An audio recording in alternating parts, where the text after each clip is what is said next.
Buenas tardes, soy el Comodoro Fernández, de la Fuerza Aérea Argentina. Me han pedido que les dé esta clase de supervivencia por primera vez en forma virtual, que les aseguro que es muy difícil porque siempre hace 6 años casi que la estoy dando a esta clase, y para mí es difícil porque comparto mucho con el personal que la está viendo. Llevo un montón de cosas, elementos para mostrar, y realmente no tener al auditorio y estar viendo cómo reacciona el auditorio ante mi clase es un poco difícil. Pero bueno, no hay otra forma de hacerlo, lamentablemente, así que voy a intentar de que esto salga lo mejor posible. Y bueno, si después van a quedar muchísimas dudas, van a tener que consultar a la gente de ahí del IMAE, y ellos me remitirán y veremos cómo podemos hacer sacar estas dudas de la clase. Bueno, vamos a empezar con la clase que me pidieron que les dé. Es una clase de supervivencia. Vuelvo a explicarlo, es una clase que hay que hacerla presencial. Es más, hay que hacerla en práctica, porque es muy difícil de que por ahí la persona, si no está en el momento, con el shock, con toda la situación que da la supervivencia, pueda darse cuenta realmente de lo que es. Pero bueno, me voy a dedicar a dar unas partes básicas de todo esto, y que, bueno, si lo llevan y se guían en esto, por ahí si alguna vez, o quiera Dios, nunca lo tuvieran que usar, por ahí les ayude. Vamos a tener un temario. El temario va a ser un poco supervivencia, lo que es el concepto generales de la supervivencia, el pentágono de supervivencia, primeros auxilios, la psicología del superviviente, el señalamiento, refugio, agua y, como último, alimentos. La supervivencia es la capacidad de sobrevivir ante una emergencia en una zona desconocida, con medios naturales y equipamiento propio a nuestro alcance. Cuando uno entra en supervivencia, bueno, acá quizás todos están pensando que se caiga un avión y hasta que lo encuentra y todo entra en supervivencia. Pero también puede ser que estén en una excursión, en una zona alejada, en la montaña, en el desierto, en una excursión en barco, y que bueno, que algo sucedió y quedan aislados, y hasta que no los encuentren se van a tener que supervivir con lo único que tienen o que pueden llegar a encontrar. Cuando es con un accidente se empiezan a complicar las cosas, porque ya hay personas que van a estar lastimadas, personas que pueden estar fallecidas, y otras personas que por ahí entran en un shock tan violento que es que las inopera, se ponen totalmente inoperantes porque están realmente choqueadas.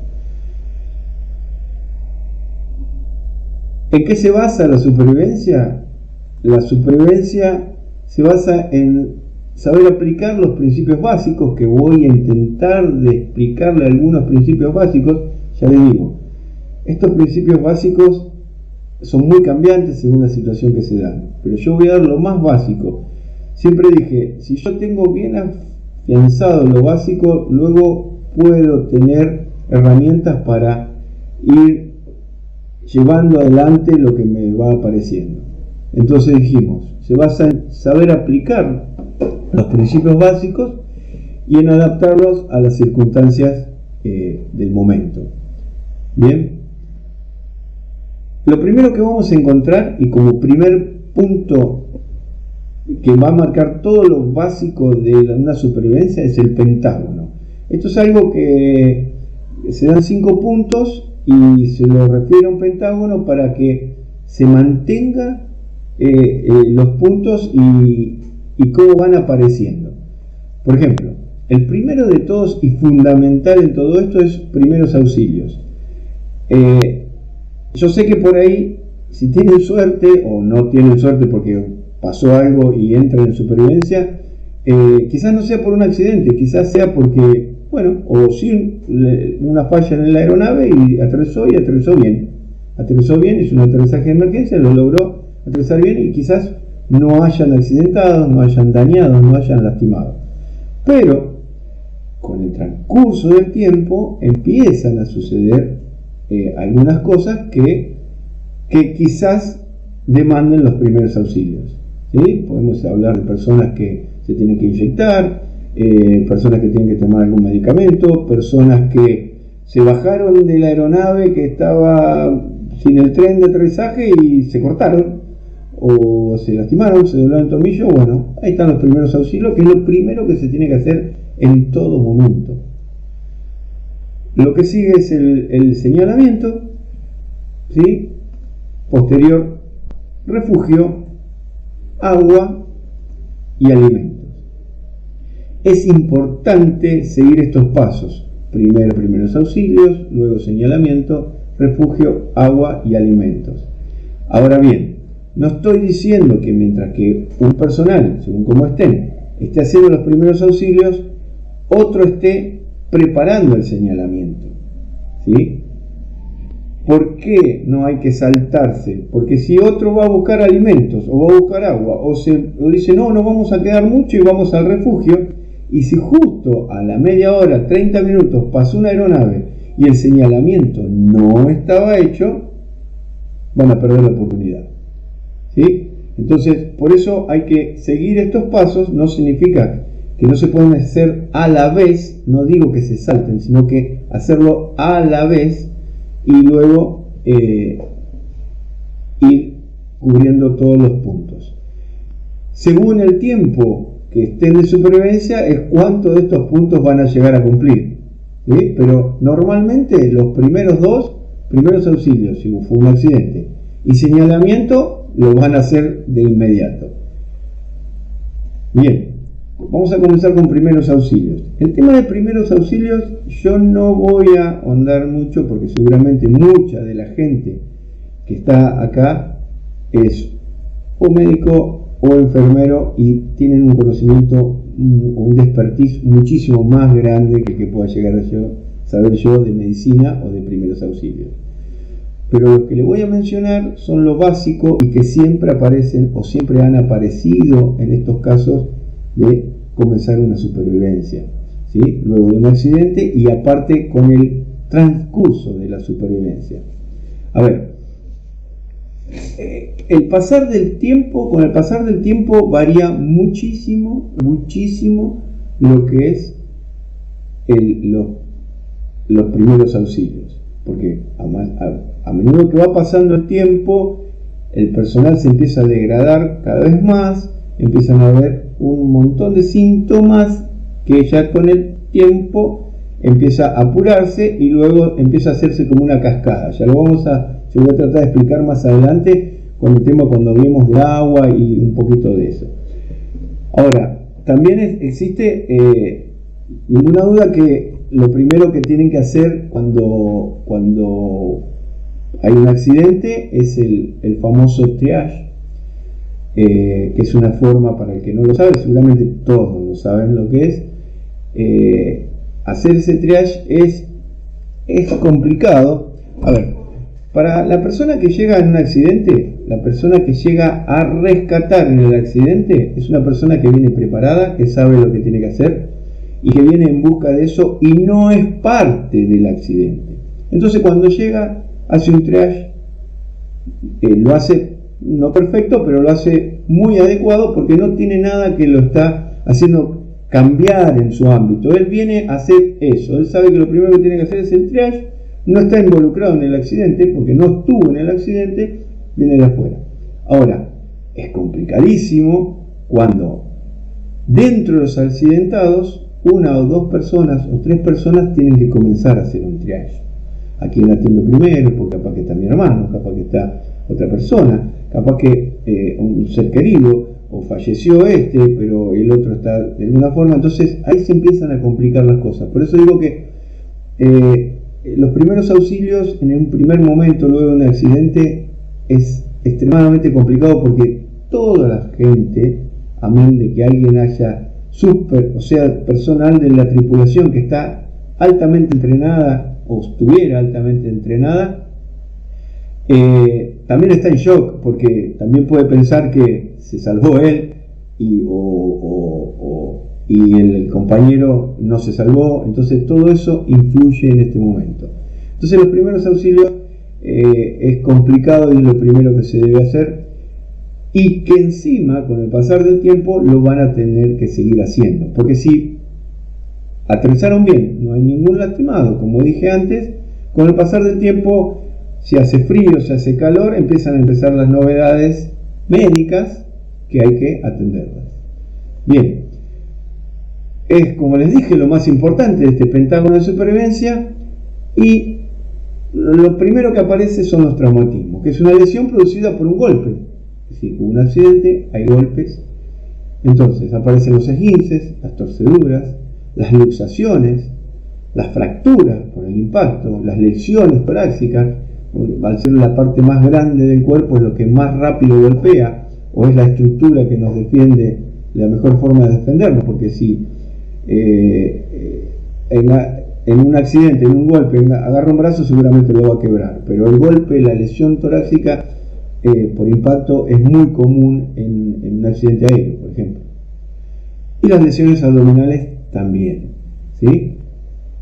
Como les dije, no voy a ahondar mucho, pero esto es lo que más aparece en estas circunstancias. Después, con el transcurrir del tiempo, comienzan a aparecer estas cosas como les muestro. Por ejemplo, el peligro de la exposición solar, ¿sí? Siempre o es en la montaña que hay frío, o es en el desierto que el sol está quemando todo lo que encuentra en el camino, porque realmente si tuvieran la mala suerte de caerse cercano, no entrarían en supervivencia, y seguramente va a haber una ruta cerca y van a poder llegar. Es decir, para entrar en supervivencia hablamos de que o se cayeron en el mar, en el medio de la nada, o se cayeron en el desierto, o se cayeron en la montaña, lo cual tardan en encontrarlos, tardan en ir a buscarlos. Por eso entran en el una de las primeras cosas que aparece, por ejemplo, el peligro de la exposición solar, ¿sí? Genera calambres, ¿sí? Se puede encontrar por una excesiva sudoración, pérdida de sales, ¿sí? Surge en la pantorrilla, en el estómago, ¿sí? ¿Cómo hay que solucionarlo? Reponiendo sales, agua, mucha agua, y reponiendo sales, ¿sí? También comienza el agotamiento. El agotamiento no solo por cansancio, porque se desplazaron a algún lado, sino porque el estrés del accidente, el shock del accidente, como el cuerpo combate todo ese shock, produce agotamiento, ¿sí?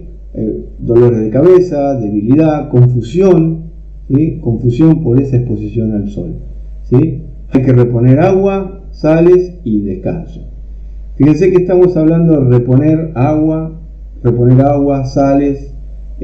Con el transcurso del tiempo empiezan a faltar esas cosas si están, por ejemplo, si están a la exposición solar, es decir, que por ahí están en el desierto o en el medio del mar flotando en una balsa, ¿sí? La insolación, ¿sí? Es una excesiva temperatura y humedad, elevación de la temperatura corporal, piel seca, puede llegar hasta un coma, la persona puede llegar a entrar en coma y posterior muerte, por supuesto, ¿sí?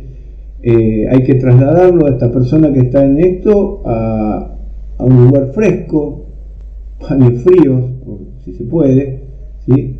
O baño, abundante bebida fría, fresca, por decir, y muchos masajes es lo que se puede un poco hacer para evitar todo esto y que no se empiece a complicar cada vez más. Luego de lo que son las afecciones directas, una de las cosas que más influye en la supervivencia y en el ámbito de los primeros auxilios, la parte médica de esto, es la psicología del superviviente. La supervivencia es encontrarse imprevistamente en el límite de toda resistencia física y psíquica normal en un medio ambiente hostil, ¿sí? Y sobrevivir esa circunstancia empleando un mínimo de medios y sin estar acostumbrado. Es decir, ustedes pasan de un total confort a algo muy choqueante, que es el accidente, y encima, si salieron bien del accidente, están con todo ese shock, con todo ese estrés de las personas que están mal, de las personas que fallecieron, las accidentadas, y que no los vienen a buscar, y que empieza a haber complicaciones, que se altera mucho la gente cuando entra en esta situación. Entonces, ¿es el límite de toda resistencia física y psíquica normal? Sí, porque uno empieza a tocar esos límites que desconoce, porque quizás nunca lo practicó o nunca lo vivió. Eso, la persona, hasta que no se encuentra en esa situación, realmente se los puedo asegurar, no sabe o no tiene conocimiento de cómo va a reaccionar. Puede reaccionar excelente, o como puede reaccionar totalmente en contra y entrar en un shock que no los deja hacer nada, y encima complicar más la situación en que está.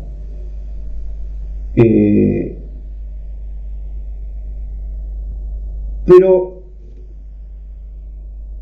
esto se puede afrontar con la ayuda de tres factores que son realmente importantes. Uno es el control mental. El otro es la experiencia y el ingenio de la persona, como les decía antes. Quizás alguien practicó mucho, leyó mucho, o estuvo mucho, o tuvo la mala suerte de tener esta situación o haber estado en esta situación. Entonces tiene la experiencia. Y también el ingenio de cada persona. Cada persona, si está fresco, si tiene un buen control mental, por ahí, y si es ingenioso, logra algunas cosas. Y basarse mucho o apoyarse mucho en los principios de la supervivencia. Recomendaciones para esto, y que van mucho a los tres puntos, los tres factores que les mencioné. Uno, cuide su mente. Cuide su mente, ella después lo cuidará a usted.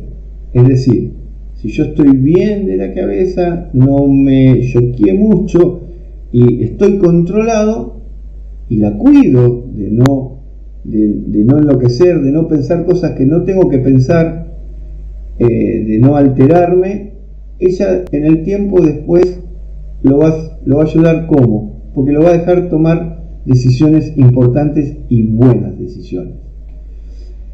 El enojo vence al miedo, es decir, ese miedo que lo bloquea a la persona, que tiene que existir, porque el miedo existe, hace que la persona se ponga en alerta, hace que la persona no sea un temerario y haga locura, ¿sí? La forma de vencer ese miedo es un poco el enojo. Está comprobado que una persona, cuando se enoja, cuando dice esto no me puede haber pasado a mí, está controlando un poco el miedo, ¿sí? Como les dije antes, el miedo es esencial, porque el miedo pone al humano o a la mente de la persona, la pone en una situación de alerta, la pone a tomar decisiones más controladas, ¿sí? Por eso tiene que existir ese miedo, porque en base a ese miedo sabe que está en una situación mala y lo hace estar más alerta, por decir. Siempre descanse, es importante descansar, porque de esa forma va a cuidar la mente, ¿sí? Va a cuidar la mente para que luego la mente lo ayude a usted. Y en ese momento hay que hacerse amigo del terreno. ¿Qué digo con hacerse amigo del terreno? Si yo me pongo en negativo, en que todo lo que me está pasando no sirve para nada, que todo está en contra mío, que todo esto, que esta situación está en contra mía, este terreno desértico no sirve para nada, no me sirve, eso empeora, entro en un descontrol, ¿sí? No estoy cuidando mi mente, entonces me tengo que hacer en cierta forma amigo del terreno. A ver qué me puede dar el terreno para ayudarme en esta situación que estoy. Ya más adelante se van a ir dando cuenta de qué hablo cuando hablo con estas recomendaciones. Bueno, vamos a pasar al segundo punto. El que ya pasamos, el primer punto que pasamos, realmente quizás me es difícil tratar de, al no verlos, me es difícil la reacción de ustedes, porque yo trabajo mucho con la reacción de mi auditorio, entonces empiezo a darme cuenta, o les hago alguna situación para que se den cuenta, tratar de que se den cuenta de lo que les estoy comentando, ¿no? Pero bueno, vamos a la segunda parte, que es señalamiento, que como les dije antes, mientras que alguien se está haciendo el triage, está encargándose de esta gente que se accidentó, que está lastimada, que está en shock, que hay que tranquilizarla, y un montón de esas cosas que aparecen en estas situaciones, la gente que está bien, es importante que ese líder que aparece o parte de la tripulación dice, bueno, esta gente está haciendo el triage y está ayudando al personal en lo que es en primeros auxilios.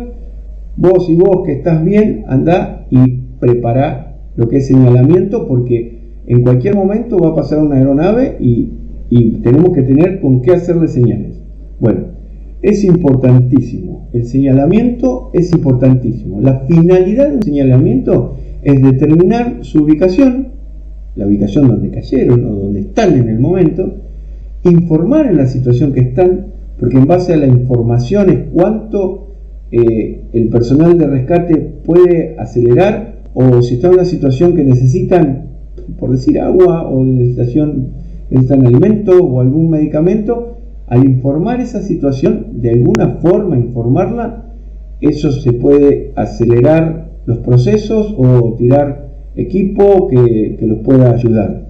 Es importante informar la situación y también informar los planes que tienen. Porque ¿qué hablo con planes? Porque por ahí en el lugar donde cayó la aeronave no es un lugar para estar, es un lugar que está en un precipicio, no pueden quedarse ahí, entonces se van a desplazar o van a ver desplazarse hacia otro lugar, o encontraron que otro lugar está más libre de escombros o partes de combustible de la aeronave, entonces tienen que informar si esos planes que tienen de trasladarse a otro punto, de trasladarse hacia el norte, hacia el sur. Bueno, hay que informar esos planes. Esa es la finalidad de un señalamiento.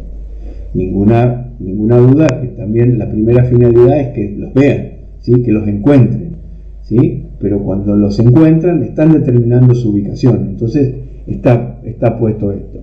Luego, la eficacia es determinar la zona de empleo, determinar dónde voy a buscarlo, prever las señales tanto para el día y para la noche, ¿sí? Porque ustedes pueden preparar una para el día, humo, que se ve, ¿sí? Y le llega la noche y si no tienen fuego, que no es humo, el fuego no es humo, normalmente cuando hay fuego no hay humo, ¿sí? De noche no se va a ver el humo de noche no se ve. Entonces, así como estamos hablando de algo natural, también los equipos de señalamiento, por ejemplo, yo llevo equipos de señalamiento para mostrar cuál es el día y de la noche, cómo se identifica y todo esto. Los equipos que vienen de supervivencia, que vienen los kits, que vienen en las aeronaves, traen para día y para noche, ¿sí? Y algo importante, su inmediata utilización. Es decir, ustedes no pueden prender un fuego y tener el fuego prendido por horas y horas y horas, o agarrar y ¡pum!, tirar la bengala para ver si nos ven. No, ustedes van a tirar la bengala cuando escuchen una aeronave, ¿sí? Van a prender el fuego por momentos o van a dejar el fuego preparado para que apenas escuchen ruido puedan prenderlo el fuego y dar humo o dar luz de lo que es las llamas, ¿sí?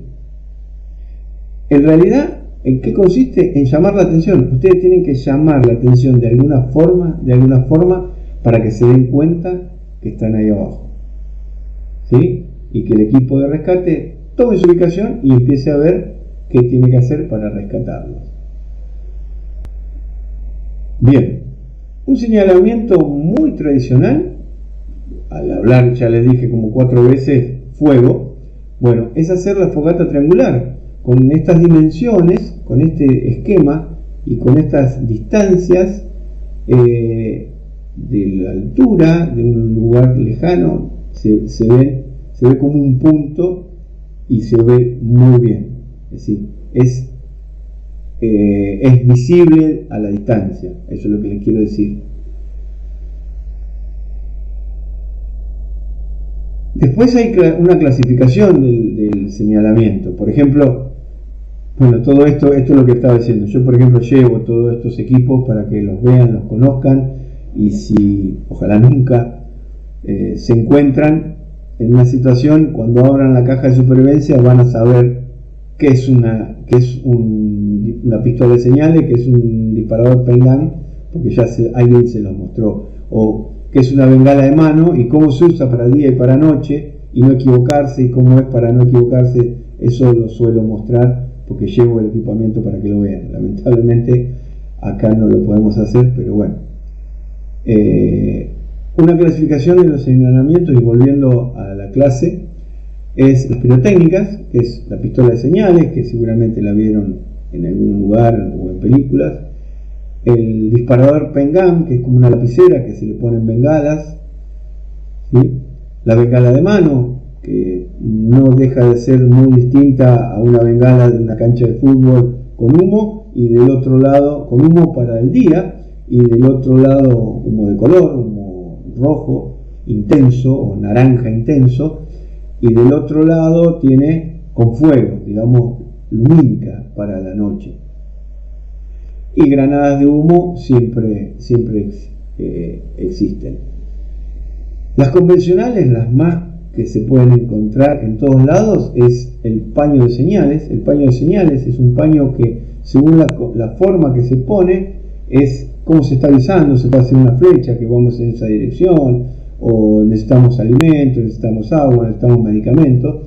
Ese paño de señales normalmente trae un instructivo de cómo hacer las señales. Eso siempre es así. Las señales con el cuerpo, ¿sí? El espejo de señales es un espejo que con el sol, con el reflejo del sol, se ve mucho de día.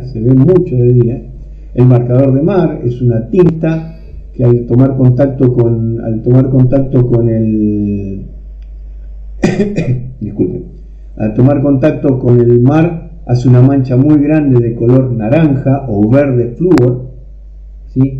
El humo de las hogueras, la pared de nieve que refleja la luz, ¿sí? Las linternas, los silbatos, todos los medios naturales y circunstanciales que encuentren en el lugar.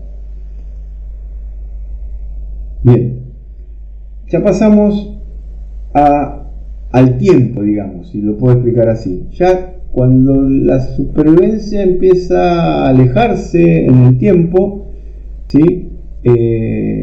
Ya tenemos preparados los primeros auxilios, que lo hicimos a todo el personal, tenemos preparadas las señales para cuando aparezca algo. Tengo que empezar a darme cuenta de que al transcurrir el tiempo se va a hacer la noche, o acá hace mucho frío, o hace mucho calor, y si yo sigo expuesto al sol me voy a enfermar. Si sigo expuesto al frío para pasar la noche me voy a enfermar, me voy a congelar. Van a empezar los problemitas que yo le dije al principio, que ya no eran por el accidente los primeros auxilios que tengo que hacer, sino que con el pasar del tiempo empiezan a aparecer estas cositas. Entonces ya comenzamos con refugio. El refugio es un tipo de protección que necesitamos para el frío, para el calor, como les estaba diciendo, el viento, la lluvia o los insectos. Existe también el tiempo en permanecer en él, ¿sí? La forma que yo haga el refugio va a ser muy directo o directamente proporcional al tiempo que voy a permanecer, va a ser directamente proporcional a la cantidad de ocupantes, si voy a tener un refugio chico, uno grande, a los recursos que nos brinde la naturaleza y los que podamos recuperar, hablo de recuperar de la aeronave siniestrada o de algún lugar, y las herramientas disponibles que tengo también para hacerlo, cuchillo, machete, cuerdas, alambre, etcétera. Un montón de cosas se puede hacer. Ahí cada donde empieza a tallar un poco el ingenio y la experiencia de cada persona. O del líder que en ese momento tomó la batuta, era el que estaba más fresco, era el que mejor conocimiento tenía y empieza a hacer trabajar a los grupos en base a esto. En el invierno hay que buscar inmediatamente la protección del frío, del viento y preferentemente que el refugio esté, si se puede, lo más próximo al alimento y al agua. Digamos que yo no tenga que exponerme tanto al frío o al viento para ir a buscar el alimento o el agua, ¿sí? En montañas se puede dar un ejemplo, evitar, por ejemplo, las zonas de avalancha.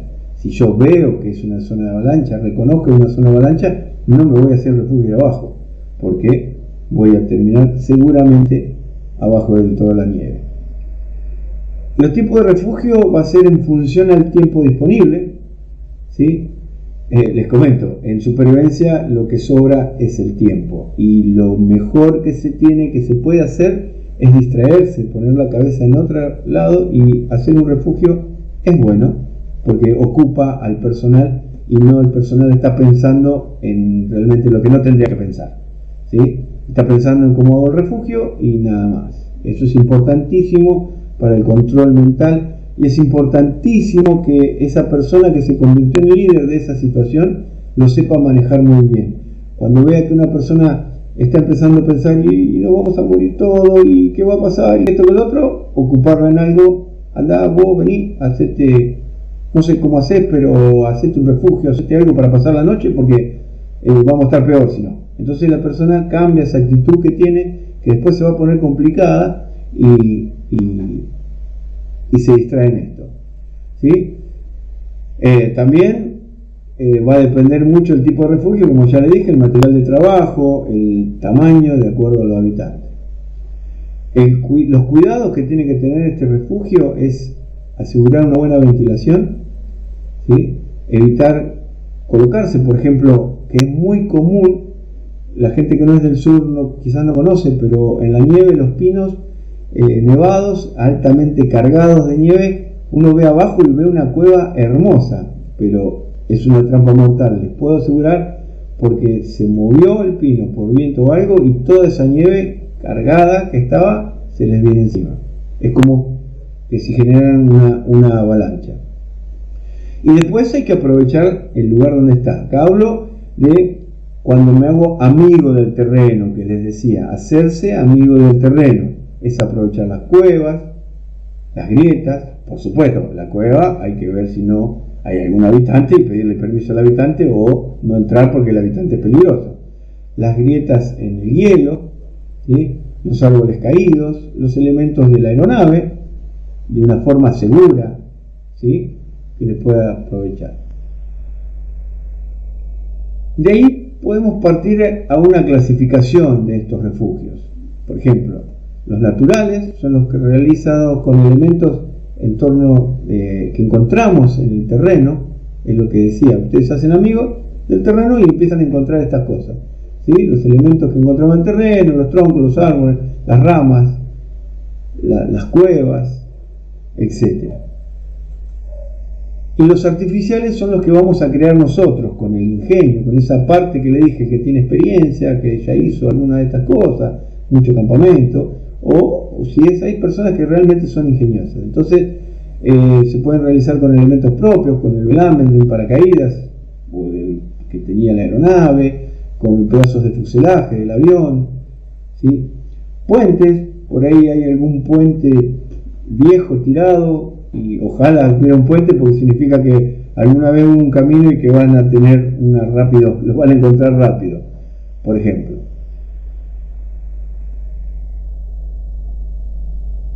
Dependiendo del terreno y de la situación táctica, cuando hablo de situación táctica es que por ahí esto lo llevo un poco a lo militar. Normalmente si se cae una aeronave militar que está en guerra o en algún conflicto, está en una situación táctica que no tiene que ser visto o no puede quedarse mucho tiempo en el lugar donde está, entonces cambia, esa situación cambia la forma del refugio que yo voy a hacer, ¿sí? Entonces, según el refugio que yo voy a hacer va a depender mucho del terreno, de la situación táctica que tenga, del personal a refugiar, la cantidad, ¿sí? Y de la energía a consumir, porque también si ustedes están en el desierto y no tienen agua y se ponen a trabajar a hacer un refugio, van a empeorar las cosas. En vez de que los ayude el refugio los va a deteriorar físicamente, por decirlo.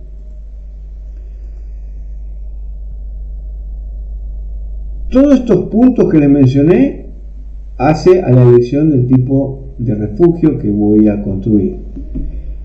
Puedo hacer, según su tiempo de permanencia, digamos, si yo voy a permanecer más de 48 horas a un tipo de refugio, los semipermanentes, cuando voy a estar menos de 48 horas en el lugar, digamos, sin desplazarme, ¿sí?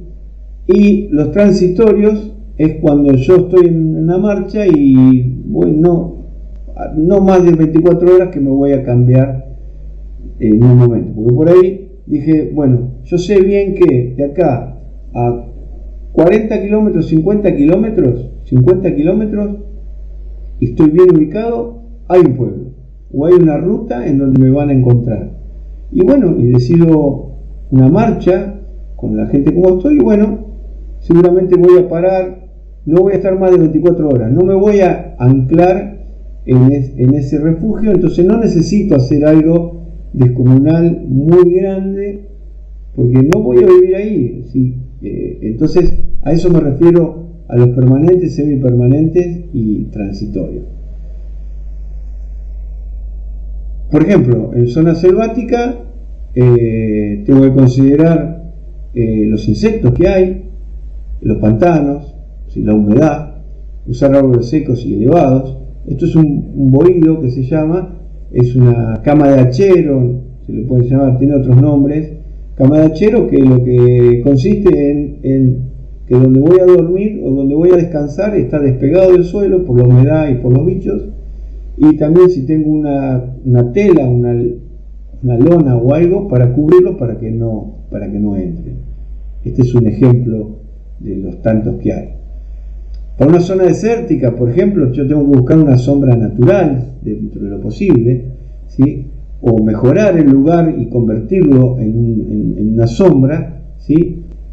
Completar, tapar con lonas, con ropa, ¿sí? Aislarme del suelo caliente, ¿sí? Cavar un pozo en la arena para estar y que tenga mucha ventilación, y por ejemplo acá hay dos capas, hacer dos capas para que el poco aire que circule se enfríe y no llegue hasta donde estamos nosotros descansando tan intenso. Hay infinidades de refugios que se pueden hacer. Yo estoy poniendo algunos ejemplos súper básicos, esto lo van a encontrar en cualquier lado. Pero así súper básico como está, me gustaría que alguno practique y haga alguna una vez, y va a ver que no es tan fácil como lo muestra el dibujito a veces.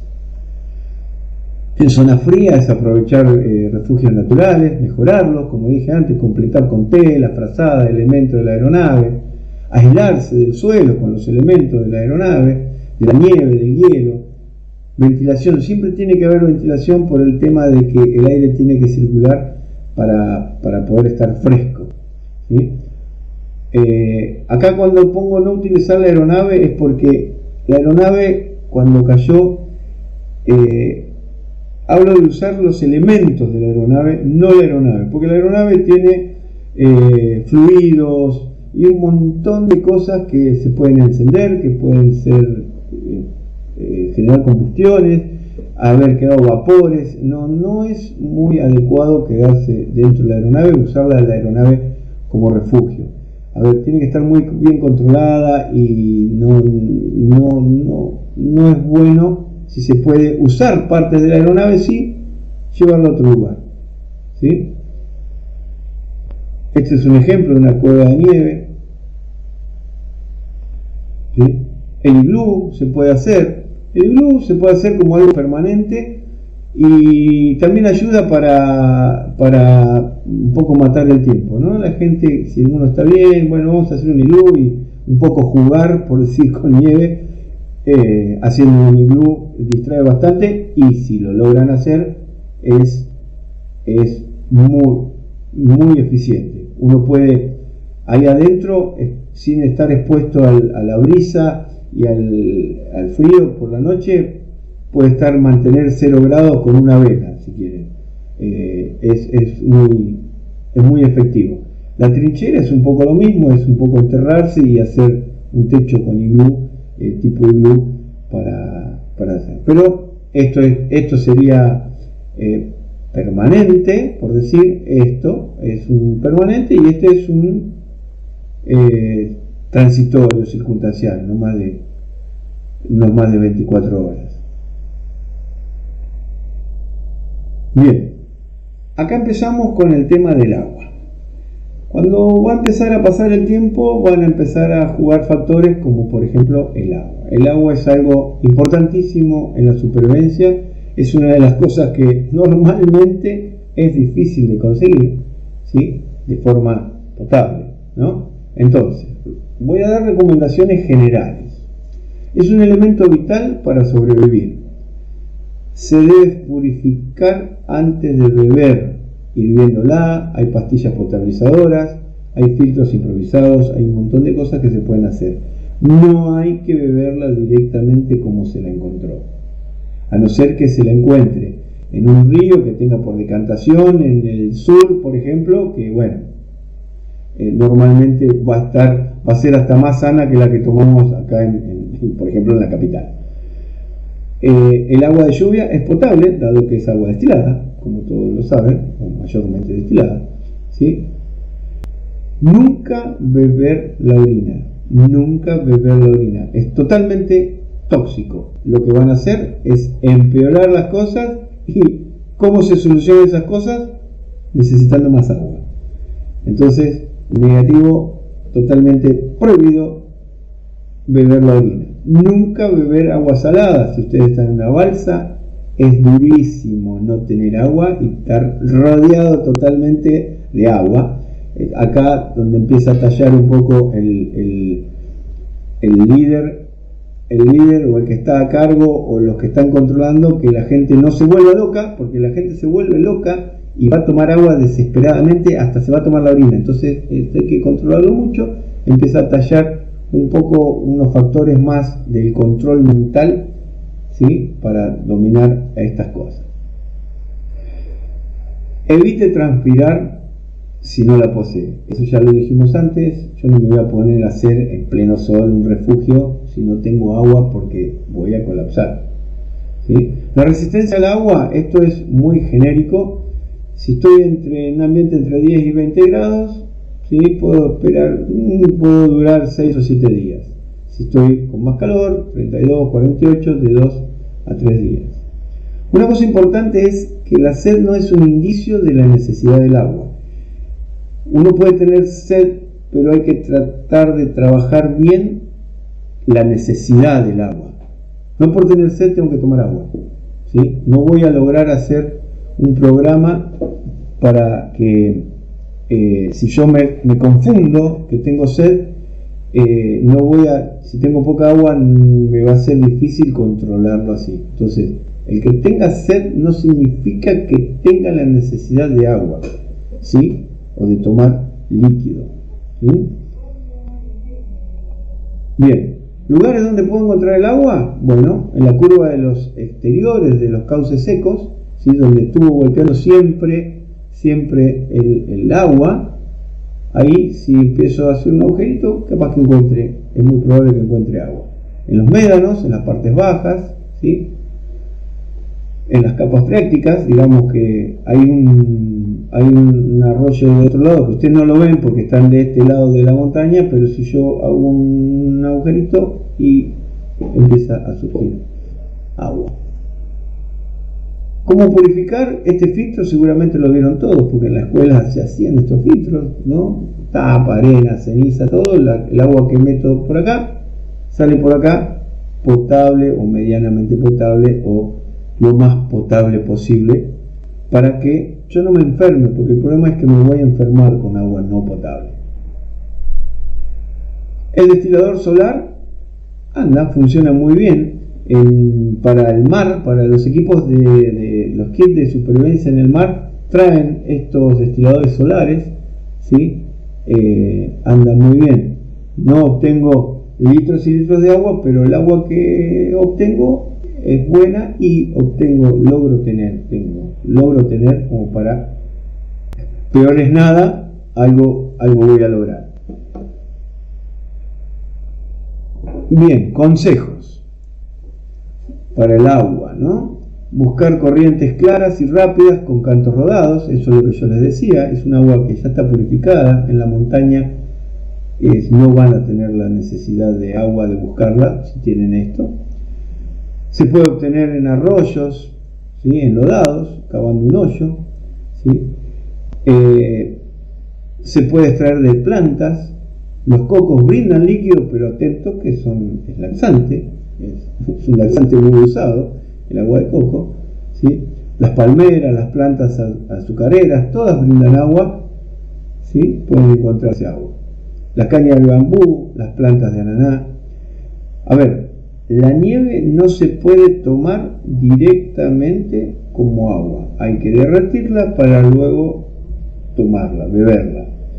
No solo para purificarla, sino que el hielo, la nieve, el agua nieve, tiene como hielitos que son abrasivos y pueden dañar el cuerpo. Entonces hay que descongelarla, que se hace rápido, y luego tomarla. Consejos operativos, digamos, antes di consejos normales. Unos consejos operativos es, por ejemplo, no iniciar una marcha si no dispone de agua. Digamos, no puedo planificar salir a caminar en busca de algo, de ayuda, si no tengo agua. Si no tengo agua, no me tengo que mover. No me tengo que mover porque voy a empezar a tener esa necesidad.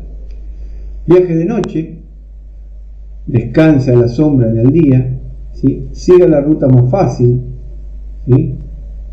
Cuide los pies, porque si ustedes generan ampollas, la ampolla es líquido, pierde agua, ¿sí? Si ustedes se ponen al sol y generan ampollas por quemaduras, eso les quita líquido y van a necesitar agua para curarse.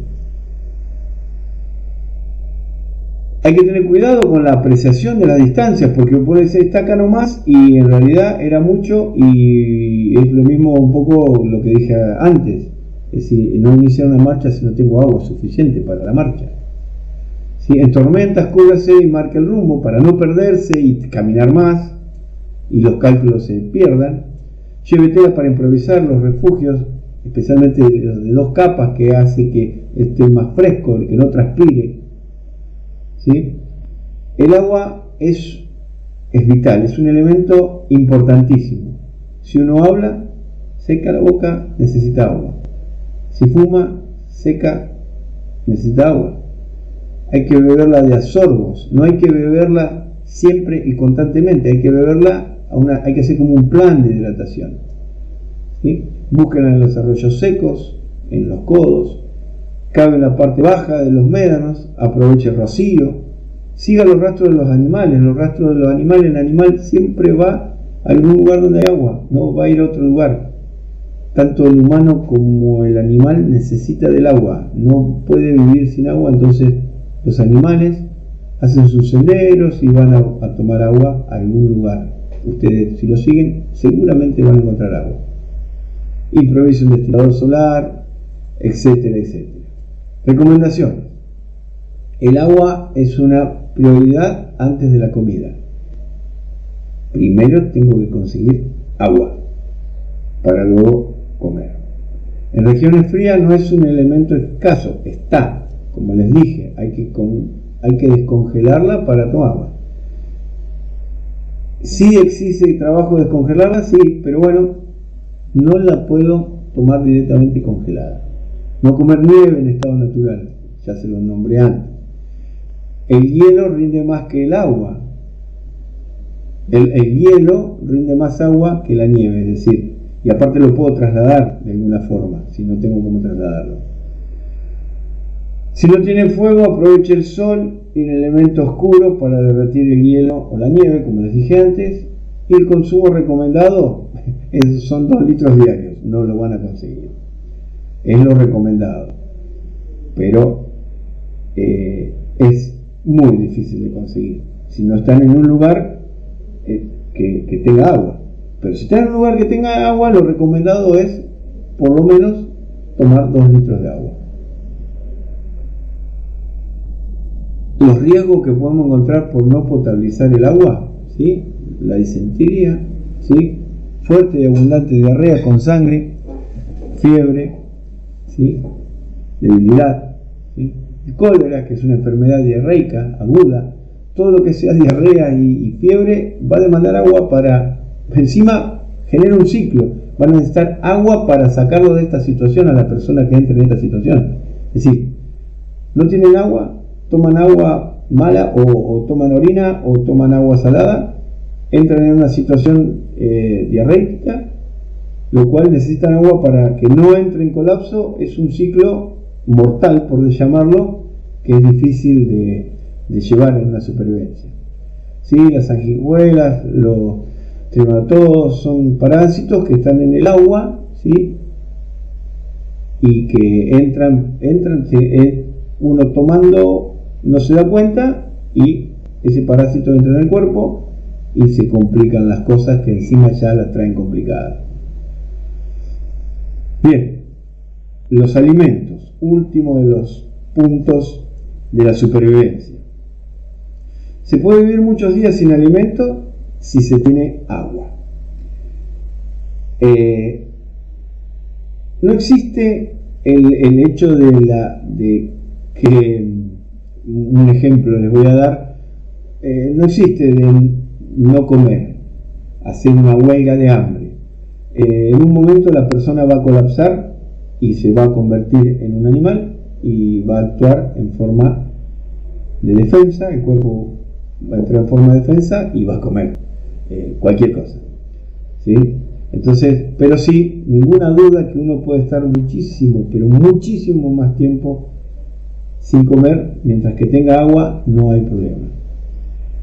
También es coma si dispone de agua, porque si usted come y no tiene agua, se va a complicar. Bien. Todo lo que se desliza, esto como el dicho, que va a parar al asador, es más o menos igual. Todo lo que se desliza, se arrastra, nada y huele, es una posible fuente de alimentación. Otra, las raciones de supervivencia que suelen traer los equipos. Los equipos de supervivencia traen raciones. Yo esas son las raciones que a veces llevo y muestro y les hago probar para que vean cómo es y la hago calentar y todas esas cosas. Las raciones de supervivencia son de forma deshidratadas, ¿sí? Aportan glucosa o cosas combinadas. La alimentación animal, digamos, comenzando por la pesca, es fabricar redes, anzuelos, arpones, trampas, laberintos de río, todo para poder conseguir algún pez y poder cazarlo. Esto es son dibujos sonsos, pero es un poco para guiarlos, que se pueden hacer un montón de cosas. Hay montones de personas ingeniosas que harían montones de trampas para poder lograrlo. Estas trampas que yo les muestro son las más comunes y son las más eficientes. En toda la supervivencia que hacen esto, algo se agarra con esto, ¿sí? El lazo tirón, el golpe mortal, el tipo gatillo que le agarra al pasar por el sendero que uno ve que hay, el animal pasa y queda colgando, ¿sí? La caza es con armas de fuego, una honda, un arco, lo que se haya fabricado, una lanza. Los pájaros pequeños, digamos que pueden encontrar uno en un nido, y los huevos empollados también sirven de alimento, ¿sí? Lo que hay que hacer es, en todos los casos, cocinar. Hay que tratar de cocinar o calentar a fuego en todo momento, para evitar que cualquier bicho que ande dando vuelta, parásito o algo, esto se vaya con el fuego. Digamos, poniéndolo al fuego, yo, al igual que hervir el agua, me aseguro bastante esto. El alimento vegetal ya entra en una regla, que la podemos llamar una regla de la comestibilidad, que la podemos usar de esta forma, ¿sí? Yo cocino lo que encontré, que me parece comestible, lo cocino, tomo una porción y la mastico, ¿sí? ¿Sí? La retengo un poco en la boca durante unos minutos, le tomo el gusto y veo que realmente, a ver cómo evoluciona, que no me pica, no me arde, no me produce una reacción alérgica brutal, ¿sí? Espero 8 horas para ver si aparece algún síntoma, ¿sí? Observo la evolución que tengo. Si no hay problema, tomo como una ración, ¿sí? Y espero otras 8 horas, así hasta ver 2 situaciones para ver que lo que estoy comiendo es comestible y no me está provocando nada de inmediato. Si después de 24 horas ya no tengo síntomas, quiere decir que no me está haciendo nada malo, por decir, o no soy alérgico, o no es algo venenoso que me está haciendo, para mí, ¿no? Porque para otra persona lo puede ser, y yo puedo tomarla como alimento o racionamiento propio, ¿sí? Pero esta regla es importante hacerla para que evitar yo entrar en un golpe alérgico que me termine matando, quizás. Se puede comer todo lo que los pájaros comen y que los mamíferos comen. Digamos, somos muy parecidos, así que si ellos lo comen, nosotros tendría que ser bueno para nosotros. A ver, los hongos. El hongo es algo que son peligrosos aún cocidos, ¿sí? Esto de ver alrededor del tallo, de los colores muy fucsias o muy llamativos, la realidad es que no aportan nada más que algo para morder, porque no aportan nada. El hongo no aporta vitaminas, no aporta calorías, así que no vamos a andar investigando a ver si este será venenoso, no será venenoso, se podrá comer, no se podrá comer. Preferible agarrar una hoja, le digo así nomás, agarrar una hoja de un árbol y comerla, y no comer un hongo, y no jugarse a que sea venenoso y termine peor de lo que está uno. Las algas marinas también se pueden comer, pero en pequeñas cantidades, porque son muy saladas, lo cual no todas son comestibles. ¿Y qué va a generar que sea salada? Que van a necesitar más agua, para que es lo que no tienen. Entonces, tanto los hongos como las algas, y a veces no hay que jugarse a que me caigan mal, si total no aportan mucho, no ayudan mucho, más que tener algo en la boca para masticar, que para eso, ya les digo, agarran una hoja cualquiera y le chupan el juguito. Bien, acá voy a mencionar un poco las cosas que pueden llegar a encontrar, y ya un poco terminando con esta clase. Ya les vuelvo a decir, esta clase así a mí sinceramente no me gusta darla. Yo aporto mucho en lo visual, en los elementos que llevo, y hago quizás para algunos la clase un poco más amena. Acá es un monólogo que hablo yo, y por ahí ni soy bueno para hablar tampoco. Entonces soy de operaciones especiales, no tengo mucha fluidez para hablar, por decir, pero bueno, por eso esta clase la hago más compartida con la gente, la hago participar a la gente, le hago probar los equipos de supervivencia, la comida que viene, a algunos les gusta, a otros no, otros se le quiere llevar a la casa porque les encantó, entonces se hace más ameno. Los ofidios, que ustedes lo pueden cazar, es un alimento, se pueden encontrar, pero hay que prevenir. Cuando pica el sol y cuando oscurece, ahí aparecen estos animalitos. No mover piedras así porque sí, levantarlas sin mirar, ni ramas, porque ellos pueden estar ahí porque se están ocultando del sol o ocultando de ustedes mismos, ¿sí? Hay que remover primero con un palo, con un objeto, para ver que no haya nada ahí. Y por la noche ponerse repelente, inoloro, porque hay repelentes que atraen más a los ofidios, ¿sí? Si es que hay repelentes, ¿no? A veces los equipos de supervivencia traen repelentes y van a ser inoloros para evitar todas estas cosas. Esto seguramente lo vieron un montón de veces, tanto en la escuela como en alguna clase de supervivencia o en la clase que ve. Cómo diferenciar si es una víbora, un ofidio venenoso, ¿sí? Suelen ser distintos, sus rasgos suelen ser distintos, ¿sí? La cabeza es más triangular, con escamas más pequeñas,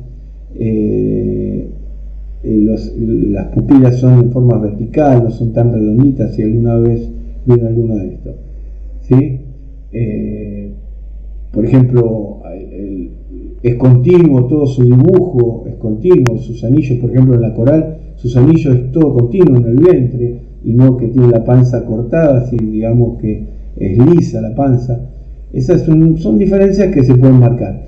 Igualmente hay que tratarlas a todas de la misma forma, porque uno no es conocedor realmente, entonces, a no ser que haya un vaquiano de este tema, tampoco hay que andar jugándose a que si era o no era y me como un mordisco de estos bichos, ¿sí? Tener en cuenta, las serpientes huyen y solo atacan cuando están acosadas, o las acorralaron sin querer, o las encontraron sin querer y se asustan, y su forma de defenderse es morder, ¿sí? Hay que tener en cuenta que tampoco introducen todo el veneno que disponen en una sola mordedura, ¿sí? Eso genera distintas fases. Una fase positiva hasta los 40 minutos más o menos, hay que actuar rápido, ¿sí? Y una fase negativa, que hay que, después de esos 40 minutos, ya la persona mordida comienza a estar, empieza a entrar en picada con su salud. Algunos generan muchísimos problemas. Después de la siguiente fase, como empieza acá, empiezan a sentirse efectos que comienzan las reacciones después de las 8 horas, que ya son imposibles de parar. Hay mordeduras de estos animales que son terribles, a los minutos no más ya el cuerpo colapsa, ¿sí? Especialmente las neurotoxinas que generan parálisis en los músculos, lo cual genera problemas muy graves. Las características individuales, por ejemplo la coral, que están acá, de boca pequeña, colmillos muy retraídos, ¿sí? Su herida es poco significante, ¿sí? Genera dolor local, como si fuera una quemadura. Poco tiempo desaparece, pero aparece un hormigueo, ¿sí? Se empieza a tener salivación espesa, ¿sí? Y caída de los párpados, porque es bastante complicado salir de una situación de una mordida de estas si no se tiene el antídoto. La cascabel también se observa estas reacciones, son importantes. La mordedura es una mordedura importante, se nota bien que lo mordió, el dolor es muy intenso durante 15 minutos y luego se va, pero aparecen otras cosas, ¿sí? Con la visión progresivamente es más difícil, ¿sí? Después de 6 a 12 horas la orina puede hasta aparecer oscura, hasta con sangre. Es complicado la mordedura de esta, ¿sí? La yarará, otro animal muy de acá, ¿sí? Esta es terrible. Esta, si no tienen algo cercano o el antídoto, no creo que una persona mordida por una yarará sobreviva a esta situación.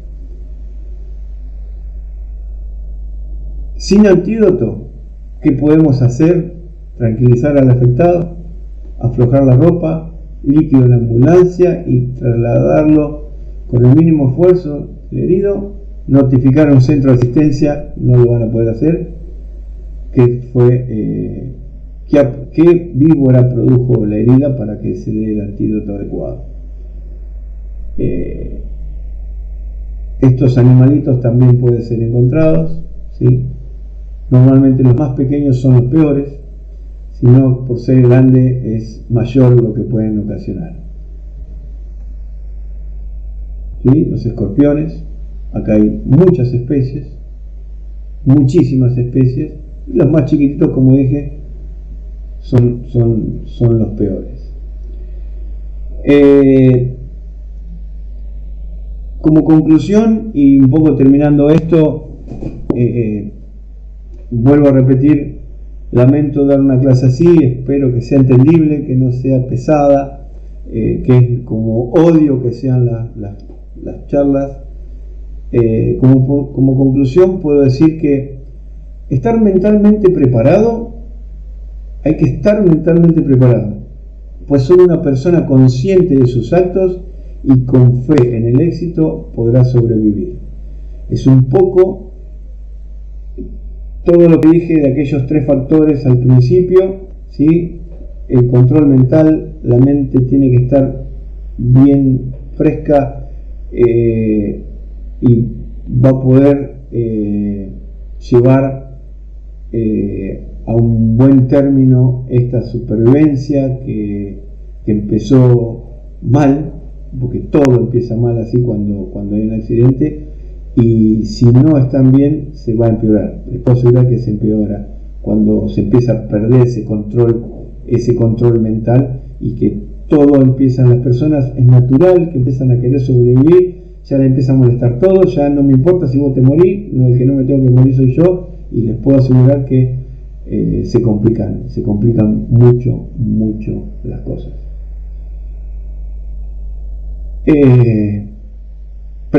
Las preguntas les voy a pedir que se lo pasen a la gente del IMAE. No tengo ningún problema en contestarlas, no tengo ningún problema, y me encantaría volver a dar esta clase, pero en forma presencial. Espero que rápidamente podamos, y bueno, espero no haberlos aburrido, y deseo que esto, cuando los vuelva a ver, sea una clase presencial y no así. Bueno, buenas noches, y cualquier pregunta nuevamente, pregúntenle a la gente del IMAE, que les va a saber guiarlos para que yo me entere y pueda responderles preguntas, o a alguien que esté interesado en otra cosa, no tengo ningún problema en que me consulten. Muchas gracias.